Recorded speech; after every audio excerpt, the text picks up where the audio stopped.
Hello, everybody. I'm getting a little jump on tomorrow's meditation because it's going to be kind of a busy morning. So I'm going to do it this evening. And oh, hold on a minute here. Well, look at that. It's my dad. My dad, George Cleansing. He's an eminent authority on all things Old Testament.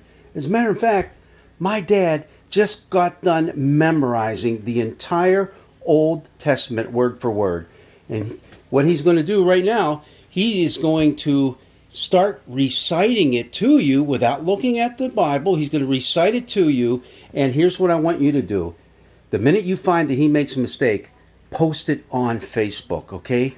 Just post it on Facebook. So are you set, Dad, to do this? Glad to help you, Pastor Rod. Now, do you want me to do this in Hebrew or Greek? Oh my gosh.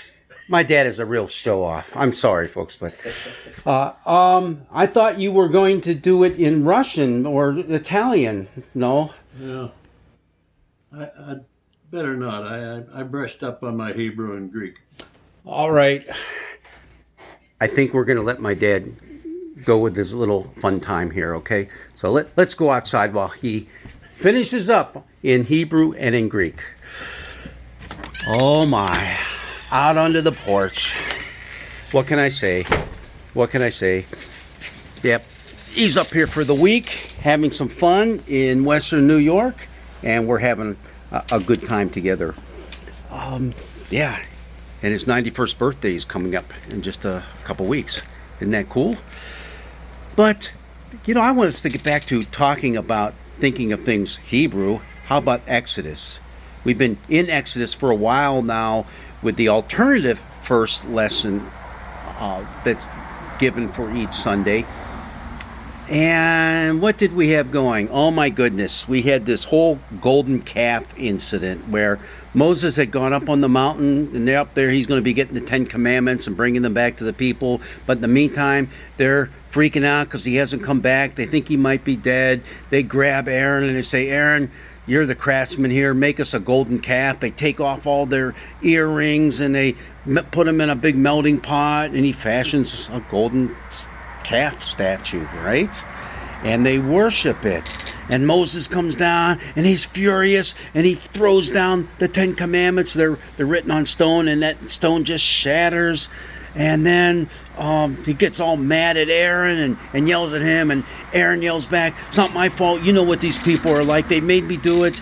And before you know it, it's just a mess. And even Yahweh, God, gets in on the act, and he unleashes a plague on the people. It is one glorious mess. So now the Old Testament lesson that comes from Exodus for this week picks up with that story, and God tells Moses, all right, Moses, Moses has already interceded and saved the people. God was just going to wipe them all out. And Moses has said, you can't do that. You can't do that. Think of your name, God. Your name will be mud. All right, so God changes his mind, and he says, for your sake, Moses, I won't do it. I will save them. But what he now does is he tells Moses, get the people ready and start leading them over this way toward the promised land. And I'll send my angel along to guide you. Moses says, I don't want your angel. I want you to guide us like you've had the whole time. Please guide us. And Yahweh said, I can't do that. Why not? Because I'm so angry right now. I will wipe them all out from the face of the earth. Okay, well, after some negotiation, God relents again, and he says, I'll do it, but I'm going to tell you, I'm going to be passing by you, right by. You'll know that I'm with you, Moses, but I'm going to walk right by you, and you can't look at my face. You'll see my back, but you can't see my face. And Moses said, well, I want just a little more reassurance here that you're going to do this. And you remember how you reassured me when you gave me your name back there at the burning bush?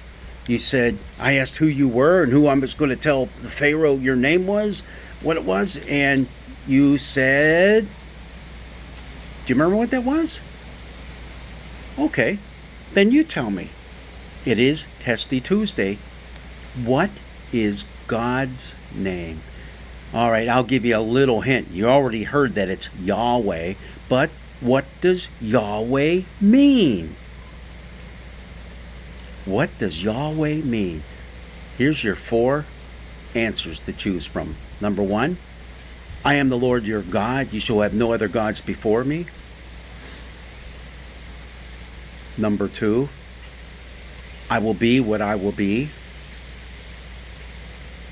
Number 3, I will be gracious to whom I will be gracious. And number 4, I will show mercy to whom I will show mercy. So which of those answers is God's name? What does Yahweh mean? I'll just hear my rocking chair on the porch. Yeah, it's a little noisy, but you know, it's kind of cool. I'll oil it up next spring. Okay, are you ready? The answer is, well, actually, I gave you 3 answers that were correct. I will be what I will be. That's what he told Moses at the burning bush. Now, right at this instance, as Moses is getting ready to lead the people to the promised land, God says, my name is, I will be gracious to whom I will be gracious, and I will show mercy to whom I will show mercy. Wow. What we have going in the book of Exodus, almost from start to finish, is God revealing himself, his face, so to speak, to Moses without Moses seeing his face. Because at this point, God says, if anybody sees my face, they'll die. So when I pass by, Moses, you'll see my backside, but you will not see my face. Slowly but surely, through this book of Exodus, God reveals more of his character, more of himself to a people that he loves, even in the face of their blatant disobedience, even in the face of their complaining and their griping and their groaning and their outright rebellion. God, even though he kind of wants to give it to them, he doesn't. He doesn't. So it's a good text. It's one that might be a little bit difficult to work your way through. There's a lot going on in it. But once you do, it's from Exodus chapter 33, verses 12 through 33. And it's a little bit lengthy, but in it, we do see God revealing another whole aspect of who he is and how he relates to his people. The people that he loves, the people that he puts up with, even though they do all these bad and nasty things. The people for whom he has made a covenant agreement that he will not abandon them. Well, there's a lot more we can talk about, but that's enough for tonight. And we'll take a good look at our other Old Testament lesson for this week and the Psalms that get attached to this one as well. And let's just know that even though God is slowly revealing himself in the book of Exodus, there is one thing that remains certain. He never fully reveals himself. There's always an air of mystery, always an air of uncertainty as to who he is and how he relates to us. But the one thing that remains constant is his love, his mercy, his forgiveness, and as we'll see in the Psalms, his loving kindness that always shines upon us. God's blessings be with you. Have a great day.